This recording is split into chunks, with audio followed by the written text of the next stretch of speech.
on the Aggie Sports Network from Learfield. Aggie football has been brought to you by Ford, build Ford proud, and by Stokes Trucking, doing the right thing since 1979. From the All-in-One Flooring America radio booth, welcome to Aggie Postgame. Well, let's kick off your postgame show. 45-29 the final. Utah State loses to Temple. Today's postgame show brought to you by Farm Bureau agent Bruce Jones. Contact Bruce right now, 435-752-3233. It's your future. Let's protect it. Call up Bruce and be like, hey, Bruce, what happened? He's like, I don't know, man, but let's get you some great rates, because I'm not exactly sure what happened here. Utah State had complete control, and missed opportunity after missed opportunity. You just can't leave points out on the field, and Utah State left way too many out on the field today. Yes, they did. And then once Temple got some confidence on offense, there was no stopping them, scoring 7 of 9 possessions. You look at the third down conversions, 10 of 16 for Temple. That's a team that averages about 33% on the season. Well, today, almost 70% conversion on third downs. The Aggie defense just could not stop Temple after that 91-yard touchdown pass on 3rd and 7 to Dante Wright from Evan Simon. And it just could not seem to get their footing after that. And then on offense, just a handful of mistakes, holding penalties, bringing back big gains, inability on a 4th and goal in the first quarter to get a block and get Faison into the end zone. Incomplete passes and drop balls, and just too many small details. Remember the penalty on the fake punt. I mean, just the missed field goal again comes back to hurt you. So many different little things in a game like this that cause you to scratch your head, and now you're gonna have to flush it, because now starts the real season with the conference schedule coming up in 2 weeks. But you got 2 weeks to kind of sit with this a little bit. Hopefully it does not sit well with this Aggie football team, and they go back and look at it and say, we got to clean up the small little details, the run fits, the ability to make a tackle in space, the ability on a 3rd and 7 to not let the the receiver get 2 yards beyond you on a post route. Things like that you can correct, but you got to pay attention to those details. And that'll come down, quite frankly, to a very young, inexperienced coaching staff to get done. It's a big ask for this team and this coaching staff to try to fix what ails this team right now, because the frustrating thing is, it's not talent, it's not skill, it's not scheme, it's just simple little execution. I agree. And, it's kind of hard to put your finger on it exactly why it's happening like this. And so as a coaching staff, we're going to have to ask. I mean, and Coach Dreiling's going to have to answer some of those hard questions. That, when you do get in those situations, are you practicing them enough? For example, on the fake punt situation. Or is it just kids that are not quite locked in? And what can you do as a coaching staff to make sure that these kids do get locked in on the small details? Because you're right, that fake punt, we could see it. We knew it was kind of coming. And you just have the illegal motion penalty. You're not quite disciplined enough to make the right move. You get the holding penalties on big 3rd down conversions, and then you're set behind the chains. You're not quite in the run fit on defense. And we've heard that all throughout the first 4 games. That, remember Mekhi Bernard last week, just not quite in the right run fit, and he goes for a 64-yarder. Well, we saw that again with Dante Wright here tonight. We saw that on a handful of misdirection plays. So it's got to be a young coaching staff that gets now back in the film room, back in the practice sessions, and gets those attention to detail moments really corrected, because now it comes time to really play for real as you start the conference schedule. Utah State, the tough loss tonight, 45-29 to the Temple Owls. Hey, Dex Imaging, the nation's largest independent business solutions provider, servicing and selling the broadest selection of copiers, printers, and data security solutions. Learn more at deximaging.com. Take a break, come back. We'll continue on with your post-game show on the Aggie Sports Network from Learfield. No matter what the conditions, DD Auto and Salvage can get your vehicle up and off your property. Now is the time to plan to make extra cash by calling DD Auto and Salvage and moving that old vehicle. Let them pay you for that junk vehicle. DD Auto and Salvage makes it so easy to get rid of your junker vehicles, paying you the most money possible. If you have metal, DD Auto and Salvage in Logan wants to pay you today. Call 787-1204. That's 787-1204 today. See store for details. Nothing better than a great song from 1976. Hi, this is Bob Larson with LSS Insurance, and I'm talking to you, graduating class of 76. Even if you're still working or getting ready to retire, Medicare is a conversation we need to have. Let us help you understand Medicare and all your options. Don't rely on TV ads or annoying phone calls. Having a local agent makes all the difference. Call LSS at 752-9493. Call 752-9493.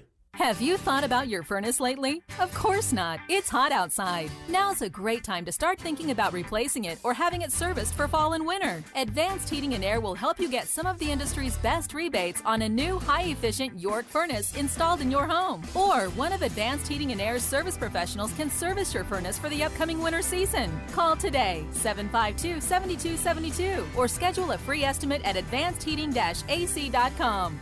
York, install confidence. When it comes to home care, it's important to know you have a choice. If you or a loved one is in need of hospice or home health services, remember that Primrose Home Care and Hospice believes in treating the patient as well as the problem.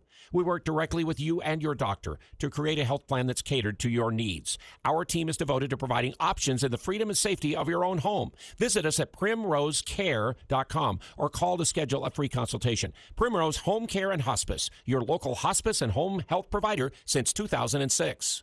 This Utah State Aggie broadcast is brought to you by Advanced Fireplace and Stove. Comfort is their business. On News Talk KVNU, where our true colors have always been Aggie blue and white. Utah State drops a tough one tonight, 45-29. Joining us now from the defense, DJ Graham. Kind enough to carve out a few moments for us. DJ, what was the message in that locker room? Because I know you guys got to have a sick feeling in your stomach after letting this one get away. Yeah, it's tough. Especially a game we expect to win. Everywhere from the coaching staff all the way to the players. But, the message was just we just got to come back together and we just got to be more disciplined. We have the talent. We have flashes of us doing it right. We just got to put it together and get it right before conference play. We were talking about that here just before we came to you, DJ, that it really is sort of those small moments, those small attention to detail kinds of activities that can sometimes spell the difference here. And so do you think as you go back to the drawing board now and get ready for a conference schedule, what in practice, what in film study, what is it exactly that you think you guys can do to make sure you've got those small details ready to go? Man, it's just in the attention to detail to practice, and we're gonna keep saying that until we win. I mean, as long as we keep losing, it's always gonna come back to, because it's not that we can't hang with these guys. It's just a matter of fact we're just undisciplined at times. So in practice, we just got to work hard and really hone in on our keys and really listen to coaching. Do the extra film work, even everything from eating right to sleeping right, all the way to getting in the training room and taking care of our bodies. It obviously all matters. So, yeah, just that's overall thing, just attention to detail, 100%.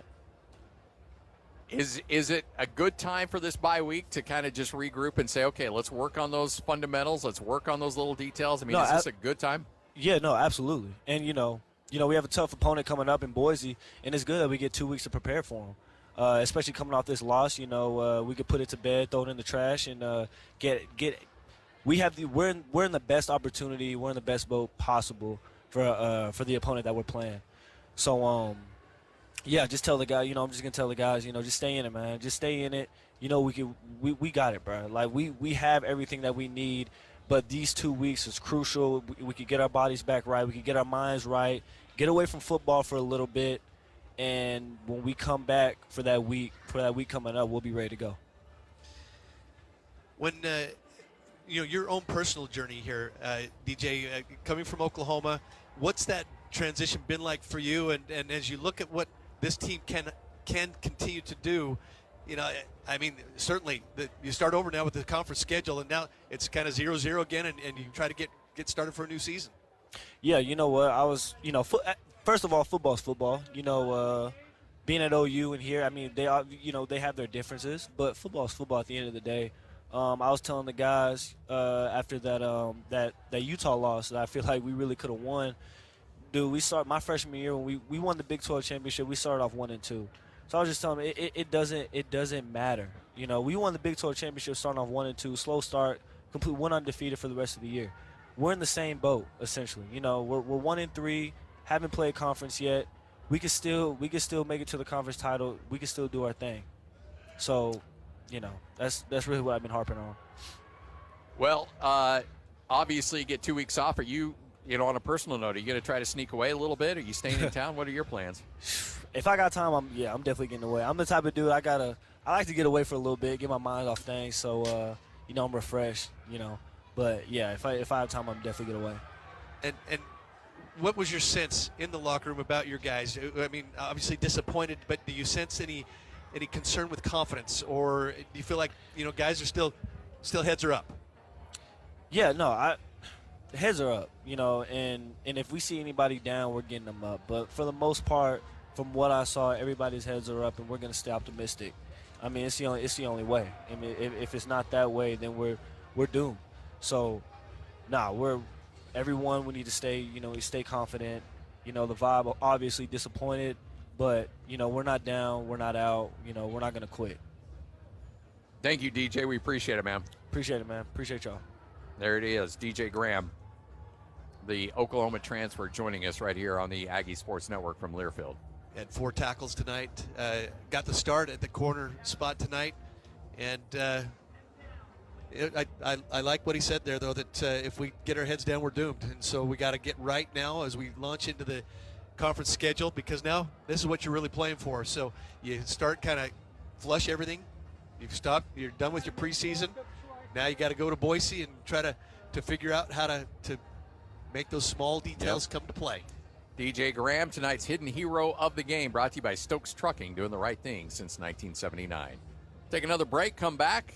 We hope to hear from Rasul Faison as well as Coach Nate Dreiling right here on the Aggie Sports Network from Learfield.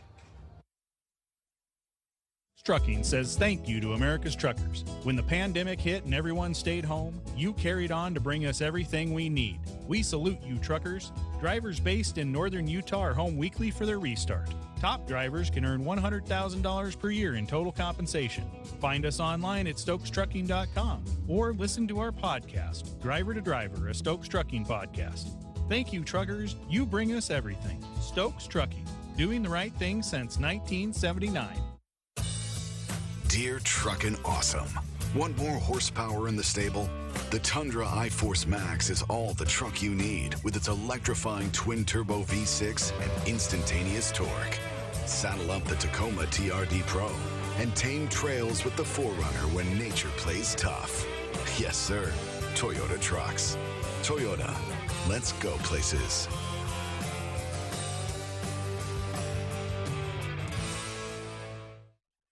Hey, Utah! D.L. Evans Bank is your go-to for all things banking right here in Utah.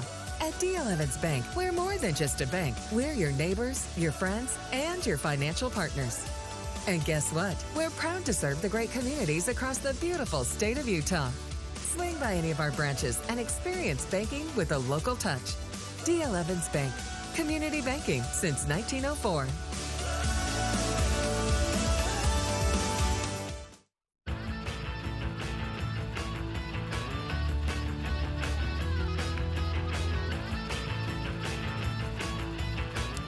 Final in this one, 45-29. Utah State loses to Temple outside of outgaining Temple, 479-451. And a Rasul Faison performance where he goes for 148 yards. On 27 carries. Limited to 5.5 yards per attempt. And in the second half, I thought Temple did a really good job of making the adjustments on Faison. As he was really, he got loose in the first half. Temple outscores Utah State 28-8 in the second half, Scotty. Yeah. After getting that 64-yard field goal on the last play of the first half, they outscore the Aggies 28-8. and we were hoping to talk to Rasul, but I don't know that we'll get to him. He's probably wanted to say hi to a bunch of family and friends that were here to see him. Grew up from just 10 miles down the road in Pottstown, Pennsylvania. And he talked to me after the game. Like we talked to him last week. We talked to him at the coach's show, and he needs to spend time with his family. So for sure. But we will have Nate Dreiling coming up here momentarily. And that number probably should have been more like 175, but he had a couple of big runs that were called back because of penalty. The Aggies did cut down on penalties this afternoon, only 6 for 60, but they seem to have come at really inopportune moments on big third down conversions, on a fake punt that could have resulted in perhaps even a touchdown. The Aggies do outgain Temple, 479 to 451. Spencer Peterson, his return back to action was 26 of 44 for 293 yards and a couple touchdowns, and then that last possession ended with an interception. I thought, for the most part, Spencer played fairly well this afternoon. A couple of misses I'm sure he'll look at and would want to have back, especially on third downs where the Aggies, once again, were only 6 of 15 here this afternoon, which, by the way, is an improvement on where they've been. Yeah, they came in at 22%. Right. So, and the Aggies with 26 first downs. Good balance. 293 through the air, 186 on the ground. I thought Herschel Turner did a nice job coming in to give the Aggies 6 carries for 32 yards and his first career touchdown. And Jalen Royals, we said one of my keys was he's going to need to go for 10 catches this afternoon. Well, he did. 10 for 112, but they did a nice job. Temple did a nice job on Jalen in the second half, too, because I think he had maybe 7 or 8 in the first half, but only a couple in the third and fourth quarters. Kyrese White, 8 for 96, came alive there in the second half and was really more of the target for Spencer Petras in the second half. Jack Estera got another touchdown after catching one a week ago against the Utes. Gets another one today from 28 yards out, part of 2 catches for 44 yards. And we'll have to ask Coach about Brock Lane, who came out of the locker room in the half in street clothes, and see what's happening there. The time now to really heal up the bodies, try to heal up the minds. Going to have to do a little bit of work with Elliot Nimrod to try to figure out what's going on there, and get yourselves right to try to come back and hit the ground running again in Boise in 2 weeks. Well, and that's the thing. The bye weeks sometimes come at an inopportune time, and sometimes they come at a good time, and I think this is a good time for Utah State. A couple of injuries on the defensive side. You mentioned the Brock Lane injury, but Spencer Petras, from your perspective as a quarterback, kind of give me your evaluation of what you saw from him. Actually, hold that thought. We'll get to that coming up here in just a moment, because Nate Dreiling is kind enough to join us. Tough one tonight, 45-29.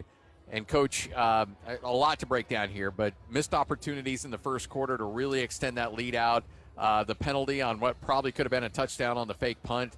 I know you've been harping on it time and time again, but it's just these little teeny mistakes that end up leading to a big loss here on the road. Yeah, first I wanted to apologize for all of Aggie Nation. What we did today was embarrassing, and that should never take place. So I will take full blame on not having these guys ready enough to compete and win at a high caliber. And right now we're just not doing that. So that's 100% on me. And the best part about it, and what I told these players, is our mission and goal before the season started was to win a Mountain West championship, and we haven't lost a Mountain West game yet. We do not have the start we want, and we realize that, but we have a bunch of tough people in that locker room, so we're going to roll our sleeves up and continue to work. And then, yeah, it's the same thing. We talked about our goal this week was discipline, right, and do things with a high detail consistently. And, you know, we can keep talking about it, but until we want to turn the corner, that's all it's going to be is talk. In the first quarter, their opening possession, the first 3 possessions started inside the 5-yard line, and yet couldn't turn that field position into points. When you break it down and look at those kind of things, you could have been up maybe 10, 14 points in the first quarter. You do end up going up 14-0, but I'm just curious your thoughts on, in terms of that 64-yard field goal to go in the last play of the first half. How much momentum do you think that gave to Temple? What was your thought as you went into the locker room? Yeah, a 64-yard field goal, unbelievable kick by that player. I don't know what the record is for NCAA, but that's got to be close. I thought Jalen Royals, who we had back to return it, was going to have a chance to score. So that fired them up. It fired them up more than it affected us. But just like you said, let's talk about defense for a second. I mean, they had 22 yards at the end of the first quarter, and they end with 400 and something. It's the same thing we talked about last week. No one cares if you get out to a good start. You have to continue to do it and continue to put your foot on the gas. We let up, and we're just not good enough to let up versus anybody. And now we leave points out the boards. We don't tackle good enough, and then this thing keeps escalating. And now we're in a ball game, and we lose ball games late. So we have to continue to talk about our mindset, our mentality of finish, right, and do what you need to do to get a win, and right now we're just not doing that. Is there anything you can put your finger on? Is it just execution there in the second half when essentially 7 out of their last 9 possessions outside of the one where they ran out the clock, they score points on? Is there anything that you can point to, or is it just simple execution? No, it's 100% my fault. I need to do a better job of being the defensive coordinator and making sure that these guys have what they need to be successful. We did lose some one-on-one plays, and hats off to Temple for competing and winning those, but I need to do a better job of not just getting this defense ready, but this team ready, and the penalties are outlandish right now. It's killing us, but that's 100% on me. Thought that once they did get better field position in the second quarter, a lot of misdirection, a lot of, they opened the playbook a little bit more, and it seemed like there were a lot of open spaces out there. Is that just eye discipline? What do you attribute that to? Yeah, I think, Temple had a good scheme to try to get the ball in perimeter and let our little people, our corners and DBs, make tackles instead of our inside guys. And but the same thing, it's just locking in and just continue to do your job. I haven't obviously watched any of the plays yet, but I just assume when it goes from so good to so bad, the snowball effect happens, and you quit having trust in your teammates and you try to do someone else's job, and that's why there's these gaps and holes get open. So it's just got to be able to go back to what am I doing, how does it fit my scheme, and am I doing it to the best of my God-given ability. Is this a feeling where you would love to be playing next week to flush this one, or is it maybe good for this team to let this thing marinate for a little bit and really focus on details for the next couple of weeks? No, I think pain is awesome. I hope it stings for a week and a half until we really hone into our Boise game. So we need to remember this feeling of disappointment and letdown, and our job is to put a product on the field that makes the Aggie family proud. And right now we're just not doing that to a high enough consistency. So we need to learn from our mistakes, but don't shy away from the pain, because that's what makes you better men at the end and tougher people. So we do get 2 weeks to prepare for Boise, and we'll use every single day of that. But right now we need to make sure that we focus on ourselves more than anything, right? Make sure that we're getting better. I know you're right after a disappointing loss, but as you think about coaching the small details and the disciplines and so forth, can you put your finger exactly on how to do that and what to do that can change that? Well, it starts with the coaching staff and works its way down. We need to make sure that we're harping on every little thing. And that starts in stretch lines. Are we behind the line when we stretch? Where are we going? I mean, the amount of pre-snap penalties we're having right now is quite frankly, it's embarrassing. Best part about it, they're easy fixes, but you still have to fix them, right? So, and it goes back to just people always having knowing how they fit, where my detail is and my assignment and my alignment. And if we can just do that and stay out of our way, we can play good football, but not if we keep playing in front of ourselves. Nate Dreiling joining us, head coach of Utah State. Aggies suffer a tough one tonight, 45-29. So kind of give us the snapshot. Obviously, in that locker room, I know you got some angry dudes and you got some upset dudes, but the heads are still high. I mean, let Utah State fans know exactly what the vibe was in that locker room, because, in a moment like this, a season can go one of two ways for sure. Scotty G, you're always on point. That's exactly what I told him. I said, guys, we can either go and quit playing for each other and quit listening to the coaching staff and start doing our own thing, or we can do what we did this summer when times are tough and get closer together and be resilient and come out swinging. So time will tell what group we have. I know I love the look in their eyes, and I know I love the guys in that locker room. I know what they're going to do. But until we constantly do it, it's just always going to be these feelings. And once again, I apologize to all the Aggie fans out there. You guys deserve so much better, but we're going to work our rear ends off to make sure we get there for you. Curious, Coach, with your quarterback making the return, what's your immediate evaluation of how Spencer Petras played here tonight? Yeah, I thought he looked pretty good. I thought his balls were out. He was throwing the ball on time. getting to who he needs to. He had that interception late, just a little high, but other than that, I thought he facilitated the ball like we needed to. Teams are going to start having to load the box up more and more with Rosrell getting so many yards, and he's the guy to put it on the money. So offense had a good plan. We just left points out there, and you can't do that if you're right now as a below average team on how we're executing. Right, we need to execute at a much higher standard, and we had no reason we shouldn't score 50 a game. We're close, but then defensively, we just have such a long way to go. But got to continue to work to get there. Thank you, Coach. Appreciate it. We'll talk to you on the Coaches Show later in the week. All right, guys. Appreciate y'all. Take care. You got. The game is over. And now KVNU Aggie Game Day continues with Aggie Call, the complete recap on all the action of your Utah State Aggies. We want your comments and questions about today's game. The phone line is 435-753-KVNU. The text line is 435-554-1175. Plus, more interviews and insights are coming as we break down the Aggie action with you in the Aggie Nation. KVNU Aggie Game Day is brought to you by Jarek's Fine Jewelry. Make it special. Make it Jarek's. Les Olson IT, providing managed IT services to business throughout Utah. Adams Wealth Advisors, your trusted financial team. Whether you've done a lot of planning or a little planning. DD Auto and Salvage. Recycling made easy. No job is too small or too large. LSS Insurance Agency, your local Medicare and Social Security experts. Cafe Sabor, your favorite Latino restaurant in the historic train station on 6th West and Center. The Sportsman, from the trail to the theater. A world-class shopping experience on Main Street. And Primrose Home Care and Hospice. Exceptional home health care and hospice in the comfort of your own home. It's KVNU Aggie Call with J.D. Walker, Stockton Jukes, and Eric Franson.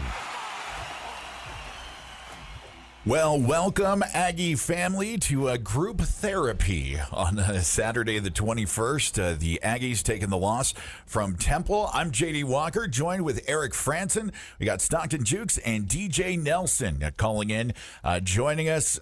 Guys, this was a game that was expected to be a W. Temple, one of the worst statistical teams in the country. And, man, I tell you what, Eric, this feels worse than the USC loss. It is because this was a game the Aggies should have won, should have been able to compete, and they had so many missed opportunities, points left on the board, and those lack of execution issues, which started late in the first half, which led to momentum opportunities and juice for this Temple team. And they used that and just steamrolled the Aggies in the second half. It was just insane. If you want to join the conversation, text line 435-554-1175. Phone number 435-753-5868. A little group therapy, guys, right now. Stockton, how are you doing over there? I went from angry halfway through the fourth quarter to an emotion that I can't really describe.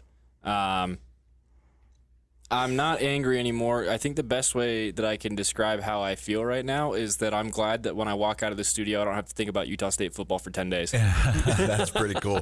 DJ Nelson joining us on the phone line. DJ, what are your thoughts? Yeah, guys, it's thanks for having me on. Obviously watched the game and kind of repeat of last week where you start off all right, pretty positive, and then for some reason feel like that it just dwindles. So can't quite put my finger on it. I don't know really what to think. I'd honestly have to watch the film and figure something out. But man, it just seems like we ran out of gas. So the text line for you to join the conversation, 435-554-1175, or you can call group therapy right now for the Aggies loss to Temple, 435-753-5868. Want to give a shout out to our friends at Locker 42, your store for USU Aggie fans, and a great way for some therapy after a loss like that. Kind of a big one. Go into the text line. We got several to get to from 2444. Don't know why we went away from the running game on some of the drives in the first half. Temple wasn't stopping Faison. Peachers looked flustered and inaccurate most of the game. I think Barnes would have given us a better chance to win. The defense has work to do as well. Hopefully we can turn things around, or it's going to be a rough season. Eric, I disagree with Coach Dreiling's review of Spencer Petras. He missed half of his throws. I mean, he almost threw for 300 yards, but at 50% completing those. I'm not sure what the attempts ended at, but it was a low number per pass. Every ball that was thrown, like every other ball, seemed to be high or out of reach. It was not a good showing for Spencer Petras. I wouldn't say it was a bad showing. It wasn't a great showing either. Look, there were times where he looked very crisp and he was moving the ball down the field. There were plenty of times where he looked off his receivers like way too long and provided opportunity for the defense to react. But he threw for almost 300 yards and 2 touchdowns, but he did have the interception. And there were times where he was a little bit off on his throws. But DJ, as a high school quarterback and somebody who played collegiately, your review of Spencer, we've seen now our first full game of Spencer Petras under center. Did you think that Bryson Barnes should have had an opportunity in the game, or is Spencer just needs a little bit more time to get comfortable in this Aggie offense? Yeah, it's a good question. So Barnes obviously introduces a little bit of the quarterback run and ability to kind of create where you do get in trouble sometimes with Petras, I think. I mean, it's no surprise, and I think everyone knows he is less mobile. And so when it's 3rd and 4 and they're just dropping back, or they and they kind of get you with their coverage and no one's open, Barnes introduces kind of the ability to make a play. So that's something to think about. Now, I actually agree with you, JD. My problem was our yards per attempt before the end of the game were at like 5 point something. You can't do that with an arm like that. If he's supposed to be kind of like, we got to push the ball. You got to drive the ball down the field if he's going to play quarterback. If you're going to have someone else in there and treat it more like a triple option zone read like Barnes, that's fine. That's pretty standard. But we weren't aggressive enough, I think, a lot of the times for him to play to his strengths. And what is that, like his second quarter of football in the last 24 months? So kind of difficult to draw a conclusion. I think I agree with you. I think Coach was a little nice. You'd want to see more out of the guy that it's going to be your guy. Yeah, I'm right there with you, DJ. I don't think it's so much on the personnel as it is on the play calling. Like, it's just adjustments are not being made during the game. And your best drive of the game was right at the end of the first half, the end of the second quarter, when you have to drive down the field. You have to take a couple more vertical play calls. And they were efficient with that. They let Spencer Petras really show off what he can do in the pocket there. However, for most of the game, and the thing that's going to drive me nuts for the rest of the weekend is you probably could have won that game if you score twice in the first quarter. You run your way all the way down into the red zone inside the 10-yard line, and then you throw 3 terrible passes. Like, I don't understand the play calling there. Like, you've got to just keep riding your back phase on until he gets stopped, because he had 148 yards today, and he only got in the end zone once. Going to the Aggie text line, you can reach it 435-554-1175. DJ, I think I just cut you off there. Do you have something to add? No, you didn't. No, and I think, Stockton, you hit the nail on the head. I think early on we got a little cute, aggressive, whatever you want to call it, when we were ripping off 4 or 5 yards in the first quarter, and we were in the red zone twice, and walked away with, I think we got stuffed, and then was it a field goal? I can't remember that far back, but no, I totally agree with what Stockton mentioned. And I'll just add this one last thing. It's not like it's one of those games where, we had to pass so it was working. The hook to curl zones, like the ends, like they were there all day. It just seemed like for some reason we kept trying to go, a little more one-on-one or sideways at times. Yeah, the thing that drove me crazy at the very end of the game, when they have a chance to maybe make it interesting and drive down the field and score, you throw a bubble screen out to the right flat, and there's not a blocker within 15 yards. What is that? So if you would like to join the conversation for Aggie Call right now, a little bit of group therapy after the unexpected loss to Temple, 435-753-5868, or you can join us on the text line, 435-554-1175. Marty joining us on Aggie Call. What's on your mind?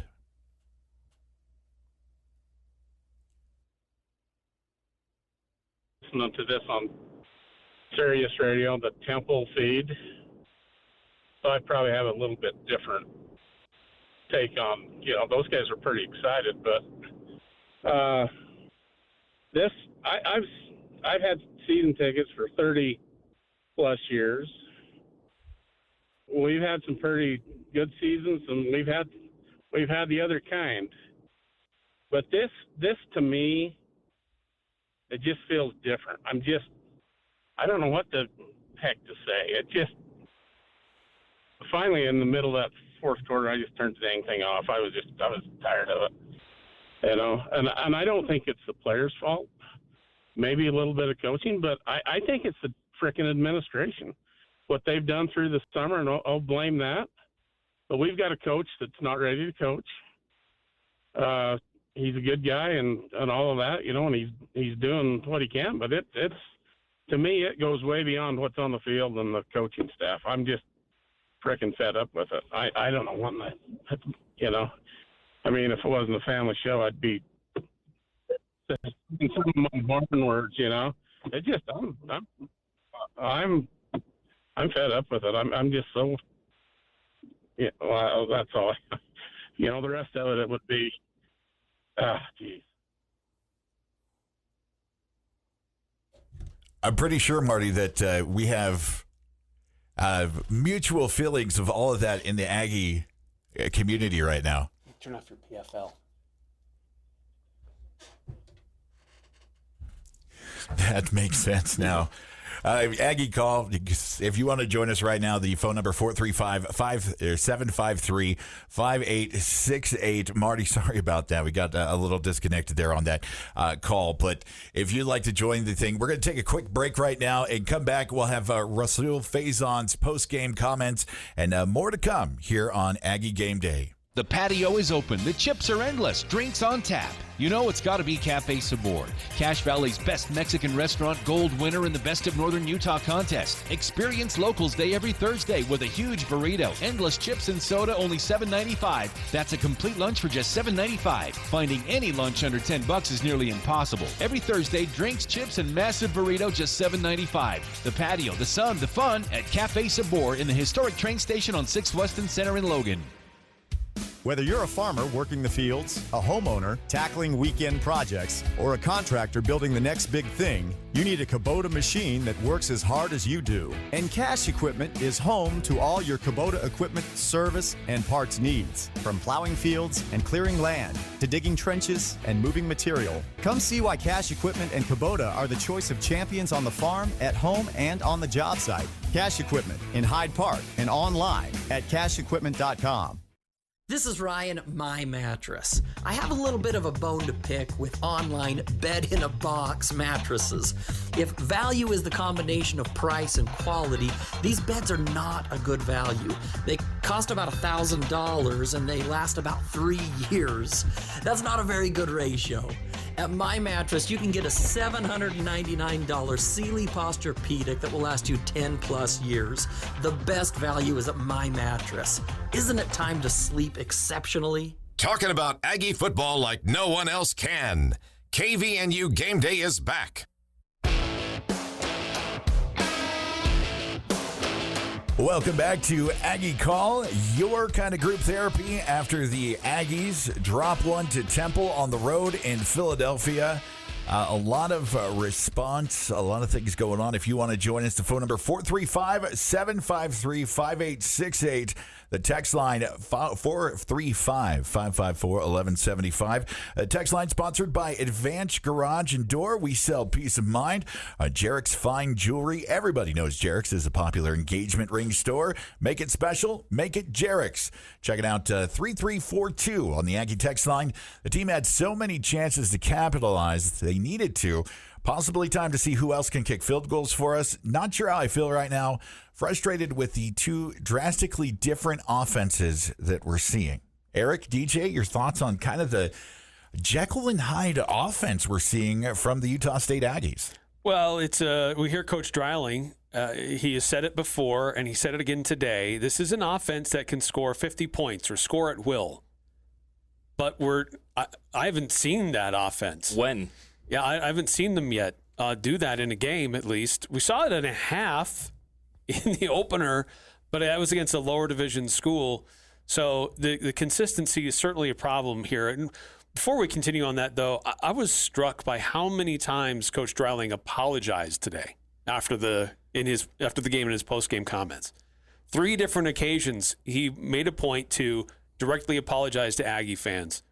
Now, this is a young coach who's learning how to be a head coach for the first time, but I think today was very illustrative that maybe this guy has been a little in deeper waters than he's used to. He's tried not to really admit it, but I think today he had to admit it, and I think he himself has learned some things the hard way today. Yeah, I think something clicked for him today. He sounded very much more impassioned than we've heard him after a game, and that's, unfortunately still he didn't sound as mad as I wanted him to be. There's no way that you should have given up 45 points to a team that totaled 34 through 3 weeks and was averaging 11 a game. That's just horrible. And we've got a new text coming in now from 6543 too, reminding me of what he said before the game. Is this was their Super Bowl? The text says this was our Super Bowl. It's going to be a long year. Maybe we have enough bad teams on the schedule to get a bowl, but we may not be good enough to beat the bad teams. Temple was the worst rated FBS team last week. That means there will be a new worst team this week. Who will that be? Very disappointing. Yeah. If this was their Super Bowl, oh my goodness! And you still want to say after the game that the goal is the conference championship, and we haven't lost a Mountain West game. You've got 14 days until you lose a Mountain West game at this rate. You are going to get blown out of the water in Boise by Ashton Genty and company. You can't stop the run through the middle. You can't stop the pass through the middle. Yeah, he did sound a little bit more upset. He did apologize, and he did say, the penalties were outlandish, which is absolutely true. The offense should be running several miles in the next 2 weeks to make up for that. But goodness gracious, you have got to execute there, and you've got to make the adjustments in the game. Apologizing after the game isn't enough. And that's why I think he started to get it there at the end during the post game, is he said, talk is talk. It doesn't matter until we actually do it. That's what I'm going to say for the next 2 weeks is yeah, they can say all these things in the post game that they want. And they can say oh, our heads are still up. Act like it, play like it, please do something with it. The Aggie call text line for group therapy after the Utah State Aggies dropped the game to Temple, 435-554-1175. We've got a couple I just want to run through real quick, Eric, after. Before we do that, though, can I just circle back on one of the original questions that we had here? I want to get DJ's opinion because 3342 says, I'm not sure how to feel, frustrated with the 2 drastically different offenses that we're seeing. So, DJ, from your perspective, are we seeing different offenses through 4 games? Yeah, no, I think it kind of goes back to, obviously we have kind of 1 game sample with 1 quarterback and then, more game sample with a different style of quarterback. So, I think that I'll just go out on a limb and say that's what they were meaning. As far as the structure of the offense itself, no, nothing's changed. I think the play calling probably caters to the strength of whoever's back there. So, it goes back to my biggest gripe, and I would agree with this person in terms of different offenses. I would disagree, because we seem to run the same offense with 2 different style of quarterbacks, and that never works. Petrus seems to have the ability to drive the ball a little bit more. It's, he's got a little bit stronger arm.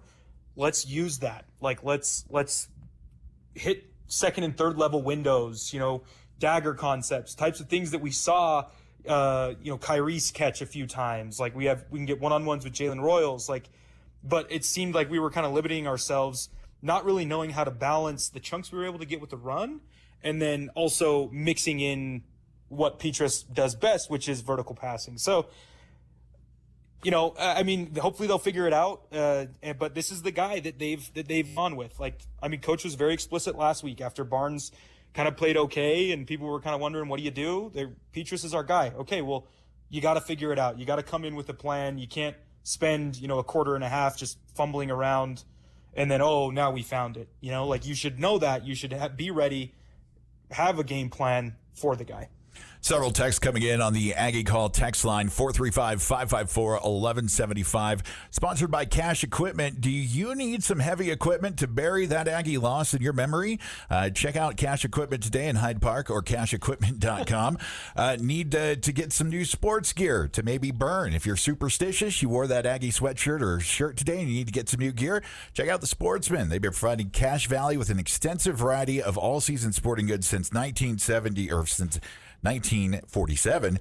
And if you feel lucky today, I mean, somebody's got to be lucky in Cache Valley today. Cache Valley Bank, tailored solutions to meet your goal. And going through the text line real quick from 9315. What previous area of football does this remind you of with lots of talented players but can't win a game? I hope we don't go back to the surprise 3-down punt. We've got coming in from 98-28. There really hasn't been any consistency in the program for more than 2, maybe 3 seasons at a time in the last decade. I guess if they took kicking out of the game, we might have a fighting chance. Eric, that's kind of a interesting look at the recent history. Well, it's curious. And Nimrod was pretty solid kicker last year. He wasn't perfect, but he was pretty solid. And to see him miss now 3 in a row, I guess he's got the yips. You know, that happens. It's just like in golf. If kickers miss and they don't get it corrected and hit the next one, then they seem to miss a series after that. So I feel bad for Nimrod. He's got to get it figured out, dialed in. And if he can't, then we got to see what other alternatives there are. But to the question about, how does this compare to previous teams? I guess I would compare this to maybe the 2020 team. It was a team that had talent, but was underperforming. And there were some issues with coaching on the sidelines. Gary Anderson 2.0, I don't know how much his head was really into it. But it was a talented team, but just couldn't win. And there were distractions and discipline issues. Now, I know it was a COVID year, but the following year, a new coach comes in, a few transfers come in, but by and large, it was still the same roster, and that team won the Mountain West Championship. So this kind of reminds me of them, but I don't know that this team has that same level of talent like that 2020 team did. Blue Sky Restoration sponsors Aggie Call. Go into the text line once again, 5452. Guys, says, I'm not sold on Petrus being the starter, even if he's 100%. At least Barnes added the element of running. We want to see a lot more fire out of the coaches after an embarrassment like today. Things have got to change. Yeah, I'm in agreement with you when you say the part about Barnes has the added element of running, because kind of like DJ and I were saying earlier, it's not really on the personnel, it's on the play calling, it's on the scheme right now, and they didn't scheme Petrus to succeed today. If you're going to run that level of RPO, those levels of keepers, handoffs, reads, all that kind of stuff, it's got to go to Bryson, in my opinion, because that's the quarterback to run the RPO. He's the one that has the experience in that area. He's quicker. He's been reading that this season, and Petrus just doesn't read the game like that. He's more of a pocket passer. He likes to fit balls into tighter windows, and unfortunately just didn't look that accurate with that today, and that's going to be a struggle that you have to evaluate going forward. But if you're going to continue to run the RPO, you're going to continue to run that scheme, then yeah, it probably does need to go to Bryson Barnes, because he is the one that is more mobile out of the pocket. Can keep the defense guessing. Yes. 435-554-1175 if you want to join on the Aggie Call text line, or if you'd like to speak to us, 435-753-5868. Thinking about this and what Coach said and everything, I really want to believe Coach Dreiling's words, and I want to listen to him, but I just take him back to one play during the game that just kind of summed up how I feel about the coaching staff, the execution, the preparation, and everything going on. It was the onside kick. Yep. We almost got that housed on us. Just trying to be cute, nobody really communicating and doing anything, and it almost got taken back to the house. That is a complete reflection on the coaching staff, the preparation. I think we're really seeing a defensive coordinator who has been elevated to that interim head coach position at a place where he's right. It's not ready for it, and we're seeing this. I'm not sure how this impacts, Mountain West play. I am definitely less encouraged right now than I was last week after the, Utah game. Well, the tough thing about going into Mountain West play is your first 2 games after this bye week is going to be at Boise State, where if you don't make drastic changes to the run defense, Ashton Genty is going to have his way with the Aggies. And then you're at home against UNLV, who is also at the top of the table in the Mountain West. That's going to be a very, very tough game for Utah State as their homecoming game on a Friday night. You've got a lot of work to do if that's even going to be a competitive game. So it's tough. I want to go back to the text line, though, and take a break from some of the negativity here, brought to you by Prodigy Brewing, Logan's family-friendly brew pub. Goodness gracious, bringing a vibe of fun and deliciousness to Center Street.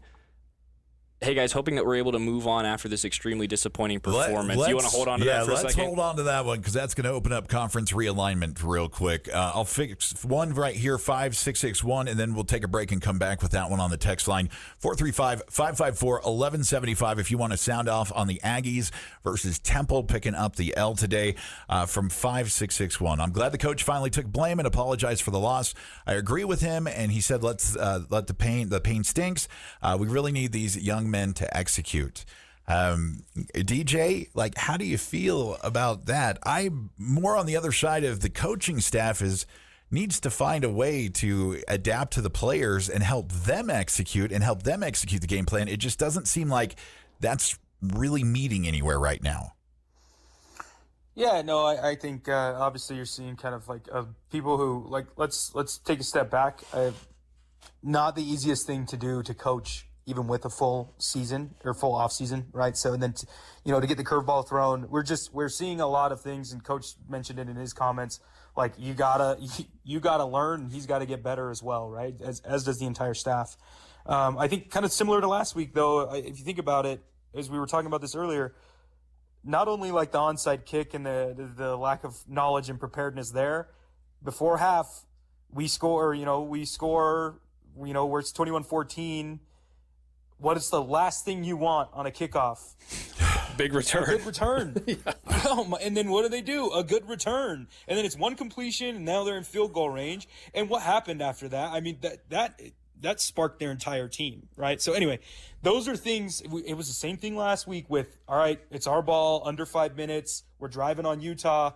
We go to the well one too many times, and we pay for it, right? So those are things, those situational things, and they trickle down, I think, into, key calls on third downs, smart clock management. Those are things that come with reps that you have to learn. So I'm with you, JD. I think if you looked at it right now, there's probably a little bit more room for improvement top down. Coming back. Ultimately, guys make plays. Guys make, the players have to be out there and make plays. But I think there's a lot of growth to be had for sure. DJ Nelson, Eric Franson, Stockton Jukes, and I'm JD Walker. We'll continue Aggie Call coming up after this. Text line coming in steady. You can see you guys' texts. We'll read those when we come back after a quick break. If you would like to join the conversation, 435-554-1175. That's 435-554-1175, and we'll be back on Aggie Call. Coverage of the Aggies is brought to you by Daryl's Appliance, Advanced Heating and Air, Primrose Home Care and Hospice, Advanced Fireplace and Stove, Golden Spike Electric, Alpine Home Medical, S.E. Needham Jewelers, Blue Sky Restoration, My Mattress, Prodigy Brewing, Cash Valley Bank, Lucker 42, Aegis Healthcare, Jarrett Spine Jewelry, Les Olson IT, Adams Wealth Advisors, DD Auto and Salvage, LSS Insurance Agency, Cafe Sabor, The Sportsman, and Vance Garage Door on KVNU. This is Jay with Daryl's Appliance. Here are the top 3 reasons to buy from Daryl's. Number 1, Daryl's has the best pricing and save more with exclusive mail-in rebates up to $600 extra.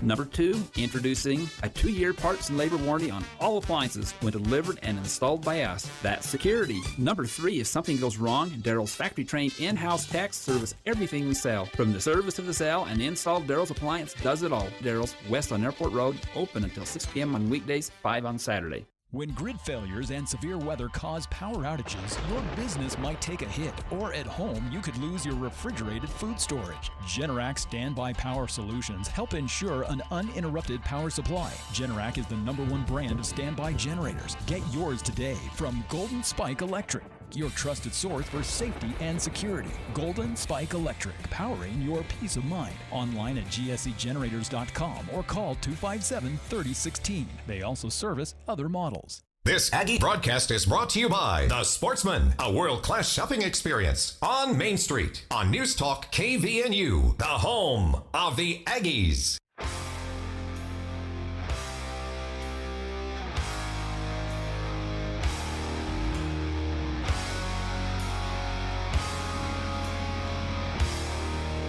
Welcome back to KVNU Aggie Call.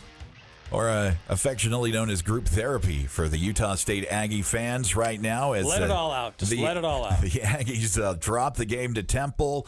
The text line open seems to be where the therapy discussion is going on. 435-554-1175. That's 435-554-1175. And we will work through the texts as we get them. We got a stack going through right now. And Stockton. Call in, too. Yeah, you can call in, too. Call in, too. 435-753-5868. And Stockton, we were dabbling into the conference realignment talk. We got a text about it, but also something I want to point out. We got kind of that news during the game, like leave the Aggies alone about conference realignment. It was mid-second quarter. Yeah, and when that news came out, it all went downhill, Stockton. You want to read that text? Yeah, so I'm going to go ahead and read it in full here. It's about a paragraph, and then I'll kind of go through some thoughts on this. But it says, hey, guys, hoping that we're able to move on after this extremely disappointing performance and make it a competitive game against Boise.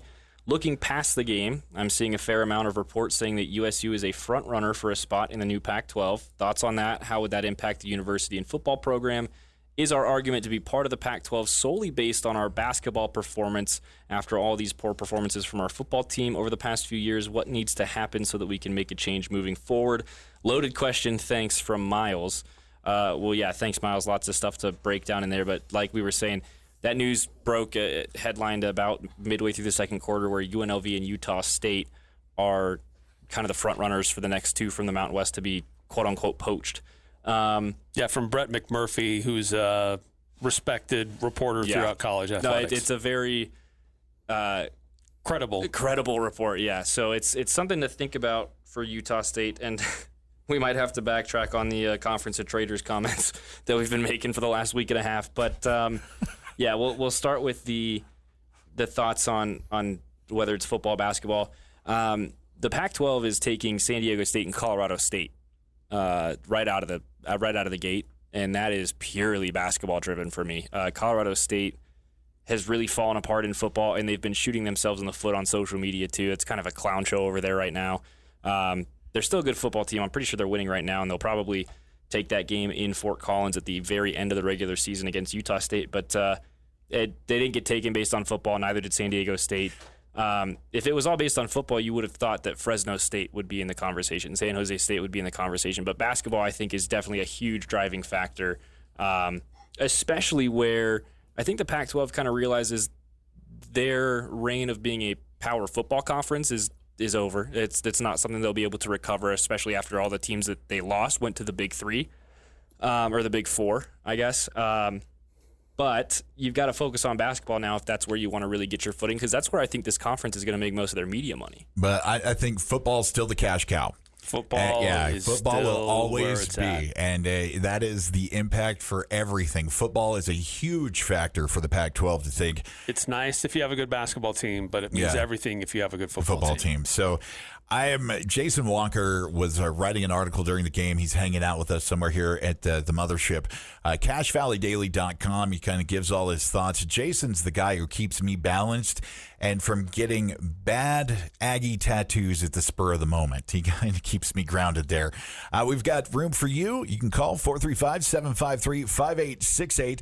The text line, 435-554-1175. Guys, we're going to go around real quick. Well, I was just going to get DJ's opinion. Just as a former player, seeing Utah State as a potential target for the Pac-12 and how you kind of react to that. Yeah, it's great. I think it'd be a lot better if there was the original Pac-12. I'll just be honest. It's pretty the same. Pretty much the same. It's nice to be able to have that logo, and but it'll help in recruiting and all those great things to players. I mean, it doesn't really matter. You play who's in front of you. In terms of what that means. So I'm much more, and it's fun to talk about. I am much more in tune with, hey man, like if we're going to watch these games, let's try to win some as a fan. So that can all be solved, by people who are a lot smarter and care more about that stuff than me. Yeah, the Brett McMurphy report kind of points to the fact that Utah State, as a football team, has had 10 or more wins since 2012, 4 times. They point to the fact, even though they've been somewhat mediocre here recently, but they are still getting to bowl games. And they have won a Mountain West Conference championship within the last 5 years. They've been ranked in the top 25 recently. And then really it points to kind of the trajectory that Utah State is on in comparison to some other schools throughout the Mountain West Conference. And certainly it also helps that basketball has performed very well. Women's soccer, volleyball also reached the postseason here recently. So there are some good things pointing in Utah State's direction. And also, according to his report, saying that the, quote, the athletics and university leadership at both universities have a synergy with the new Pac-12 makeup, close quote. Eric, really quick, I could add on to this too, right? As bleak as the game was today, we're 4 weeks in. Like, a lot of things can happen. Things can click. You never know what happens, right? So, it's all, like sell the farm and get out of, let's move on to basketball season. That's great. The reason why I say that is coaches have gone on to coach from Utah State, to coach at Wisconsin, Texas Tech. Assistant coaches have gone on to be head coaches, right? Like there are levels of attraction all over the place from the football community or the college football community across the country. So it's not like, as bad as it was today. In the grand scheme, I think you do bring up a good point. Like we have kind of arrived into, hey, we're a team that is going to compete, and we're a program that's going to compete at football, basketball, our women's soccer, our volleyball. Like we're not the Utah State of old. Yeah, and I think the other thing, too, that you've got to consider there, we've got a good indicator here from 7934 that said they're taking teams based on, or they're not taking teams based on winning, they're taking them based on viewership and money, which I agree with. And then the other thing, too, is when you're restructuring a conference like this, you're looking very long-term, and I think that the note that Utah State's administration has a good synergy with the conference tells me that, the conference is aware that Utah State's in a very weird and awkward and rare position right now in terms of coaching and all that stuff. And the other thing is it's not going to be like this forever. They also must have some sort of a plan that they presented to the Pac-12 to be heavily considered. So I think that's probably where we'll leave the realignment talk. We're going to take a quick break here, JD. Actually, you're on the phone line right now, 435-753-5868. I believe it's Michael on the phone. Thank you for joining for Aggie Call. What's on your mind? Hey, just a shout out to the Aggie cross country team this morning. They're in Riverside, and the girls took first in their race, and the boys took second. They actually had a really good showing and had some athletes that really, really shined this morning. So nice. Anyway, I know that's a little different, but I think we can watch them too. Thanks. You're welcome. Thanks for calling in. And let's just flat out say anything Aggie athlete sports related, we're all about here. So we will promote the cross country team. We got golf going on tomorrow with the ladies soccer, all sorts of stuff going on. Aggie just dropped puck against Utah down in Salt Lake. Yeah, so we've got all sorts of stuff going on today.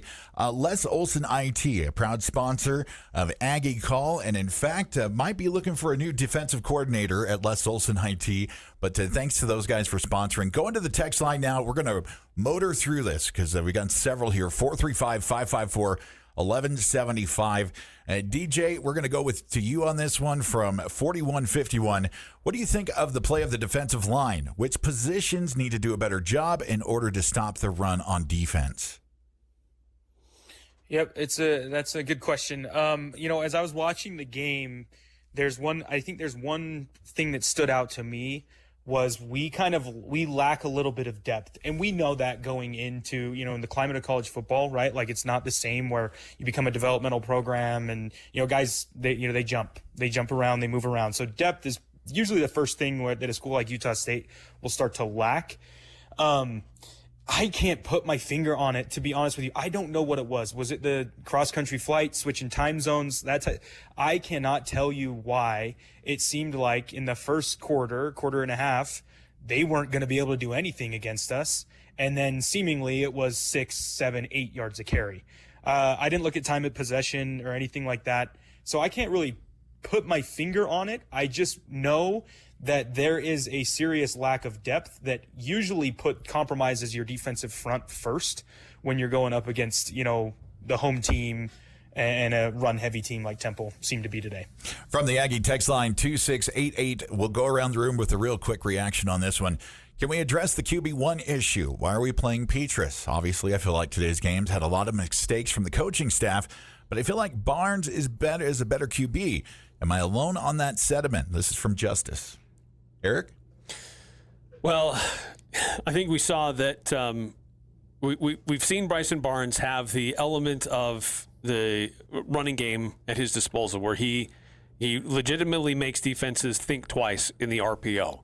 I think that Petrus has the ability to drive the ball down the field more, but we didn't see a lot of that in the play calling. And I don't know if that's him not checking down on his reads properly, but it did seem like there were a lot of times where he was throwing horizontal more than vertical, and that's a play calling issue, not a quarterback issue.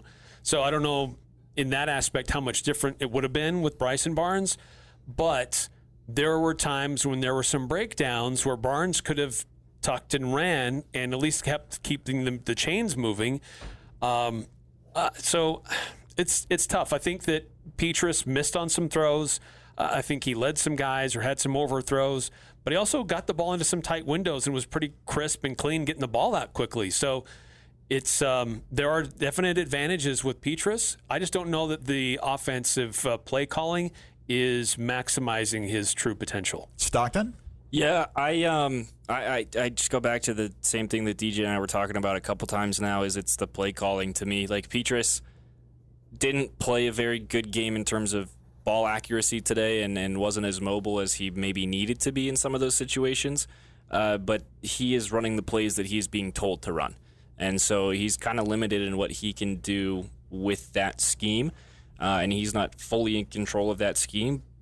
I will say, though, despite trying to give Petrus some grace, if he got banged up in the first game, he hasn't played a whole lot this season. It's been kind of a slow 2 years for him at quarterback.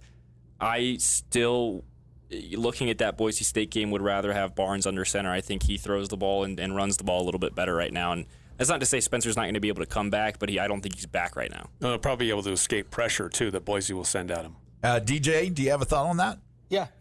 Well, yeah, I just go back to last week when I was in studio and people were like, oh, like Barnes is missing this and that. And then it's like, well, now we want There's an old adage of like, the backup quarterback's the best thing since sliced bread, right? Like most popular guy on campus. Yeah, exactly. So I don't know. There's a variety of different things that could be talked about in terms of who's back there and the advantages that each one presents.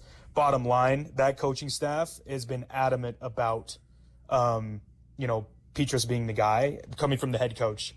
So that's probably who they're going to roll with. So, you just pray at that point and hope that rust shakes off a little bit and, we see a little bit cleaner product. Aggie Call doing a little afternoon therapy on the 21st of September after the Aggies pick up the L versus Temple. You can join the conversation. Call the phone line 435-753-5868 or join us on the text line and we will get to you. They're stacking up there, but we're going to get through them. 435-554-1175 for the Aggie Call text line. Up next from 79-34. I was at the game. There was a huge difference in offensive play calling. Temple went wide, then up the middle, etc. Their offense put a defender in isolation and forced him to drop or rush the QB to beat us almost every time. They had a much more sophisticated offense, and it seemed like we only called about 5 plays over and over again. Guys, Kyle Stefano, the offensive coordinator, I know it's his first full year as that title, but not seeing much creativity on that. And what do you guys think? It kind of seemed like the same plays. We're doing the, RPO kind of peak every time. And is there any real creativity with this offense right now? I can go. My biggest thing, guys, is learning how to balance the run with the pass and marry those two things. I mean, Faison ran for 148 yards, right? Like you would think, okay, offense was moving well. It didn't look like it does now. Right? Or like it looks like at post game. So the marriage of the run and the pass and playing off of those two things is my biggest concern right now. It's not, we've talked a lot about how how your answer can't just be like, well, Faison, get us 6 yards and then we'll throw a screen and go for, like, how about a play action, maybe like a sit concept or an angle, I don't know. There's just more. I think there's more to be. It leaves a lot to be desired in terms of the way that we can seemingly run the ball and the weapon that we have in the backfield, and then what that means for our downfield pass game. You can join the conversation. We're going to take a quick break. Aggie Call brought to you by Advanced Heat and AC. Get your furnace ready to go for the cold season. Call 752-7272. Triton Medical Supply and Transportation, a partner for all your medical needs. MyTritonSupply.com. And if you're looking for new Aggie gear, check out Locker 42, your place to find unique and one-of-a-kind Aggie gear. That's Locker 42. Going to take a quick break. We'll be right back here on Aggie Call. It has been said there are two seasons, football season and waiting for football season. Because we are Aggie fans, we'll be there when USU kicks off this new era with a new coach and a new quarterback. Locker 42 is where Aggie fans prepare for the game. T-shirts, hoodies, jackets, hats, and other assorted apparel, all emblazoned with the Aggie logo. Aggie fans are forever hopeful, dedicated, even resilient. Locker 42, a store for Aggie fans by Aggie fans. This is Catherine Buse with Cache Valley Bank, and we understand that concerns about fraud can weigh heavily on you. Your peace of mind is important to us. That's why we're committed to looking out for you and your family. Our team keeps a vigilant eye on your account. If you ever have concerns or need support, we're just a call or visit away. Whether you need advice or just someone to talk to, our friendly staff is ready to help. We're more than just a bank. We're your neighbors, and we care about your security. Visit your local branch today. Cache Valley Bank, member FDIC. Kyle at Advanced Door, and we guarantee every garage door we install for a lifetime, parts and labor. That's every door, every spring, every roller, every track, every motor. The entire garage door system guaranteed for a lifetime, parts and labor. We're Advanced Door, and we guarantee you'll be hearing this for a long time. Find out more at advanced-door.com. That's advanced-door.com.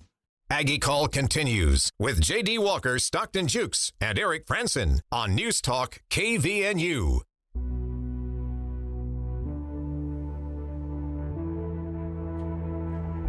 Welcome back to Aggie Call, 435-554-1175 if you'd like to text in, or if you'd like to share your beautiful voice with the Aggie family, 435-753-5868, and we'll get right to you here on Aggie Call, doing a little group therapy after maybe an unexpected loss to the Temple Owls today in Philadelphia, kind of a group therapy thing. But Stockton, you have a little good news that we can share, that we can, maybe get a little frustration out, and hockey is the perfect way to do that sometimes. Yeah, absolutely. The boys in blue up 2-0 in the first 4.5 minutes down in Salt Lake. They scored in 16 seconds, and then they scored again at the 15:26 mark of the first period. So they're up 2-0 with still 14:09 left in the first period. And I personally am very excited to turn my attention to hockey. Home opener in 2 weeks, 12 days. They've got a 3-game homestand, back-to-back games, Thursday, Friday, Saturday,